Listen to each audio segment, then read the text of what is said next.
Time to Fly really isn't shy about its samurai and World War II influences, and in my opinion, it uses these to great effect. G'day, I'm RJ. Welcome to the Nerdy Dad channel. Let's talk about the third episode of Ahsoka, Time to Fly.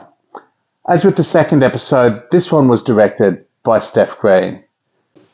Time to Fly advanced the plot of the series, but only a little bit. Of more importance, it develops the relationship between Ahsoka and Sabine, and I thoroughly enjoyed the episode. But to talk about how it develops this relationship, I really need to get into the details, and that means talking about potential spoilers. I really enjoyed the samurai-influenced Japanese-style training sequence at the start of the episode. I like how it's similar, and yet how it contrasts with all the other Jedi training sequences we've seen in Star Wars, going all the way back to Luke and Obi-Wan. And I really got a chuckle out of the teacup gag at the end of the sequence. You win this round. Having spoken about the training sequence, I next need to talk about Hera's meeting with the committee.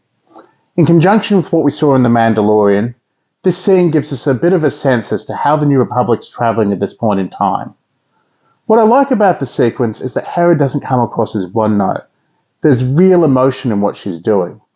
What I don't like about the sequence is that I think, and it is because of the Senator's manipulation, she comes across as overwrought and really emotional, which doesn't help her case, which is part of the reason she does not get access to the resources she wants. But the other thing that it does is, to me, it propagates a stereotype a little bit, and I wasn't entirely comfortable with it. You know, if it was a man who got overly emotional, which would be far less common, it wouldn't be perpetuating a stereotype. Because Hera's a woman, I'm not sure that this scene played as well as it could have. Now, at the end cap of the scene, I did like seeing Jason, and I'm not surprised that he wants to be a Jedi like his father. Coming back around to Ahsoka and Sabine, many ships in Star Wars have rear turrets, and they've always felt a little World War II-y to me. However, Ahsoka's T6 Jedi shuttle in particular in this sequence really feels like a Lancaster bomber or something to me. And this goes double when you see the aesthetic of the fighters that are coming after them. They really look like fighters out of World War II. And I love the aesthetic. I enjoyed this sequence. I enjoyed, as I said, the aesthetic. I liked the changing relationship between Ahsoka and Sabine. In fact, I like in particular that we saw Ahsoka grow. This is a character who we've known for many years, and we've seen grow from a young teen to a young woman, to an experienced, not Jedi. However, it's good to see that she can still grow and learn, and Sabine is making her grow. And I liked watching that on screen. Star Wars has always done epic spaceship battles. However, between The Mandalorian Season 3 and now Ahsoka, we're starting to see that experience come into the TV series. I enjoyed all of this space sequence. The only bit that I was a little bit iffy about was Ahsoka out on the wing. It's very much an animated thing, and it's very much an Ahsoka thing. However, in live action, it looked a little wonky. Just had to suspend my disbelief a little bit more than usual.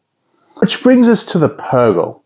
I've just finished saying that I thought that Ahsoka on the wing would have worked better in animation than it did in live action. And I did not know how the Purgle were going to translate bringing them into live action.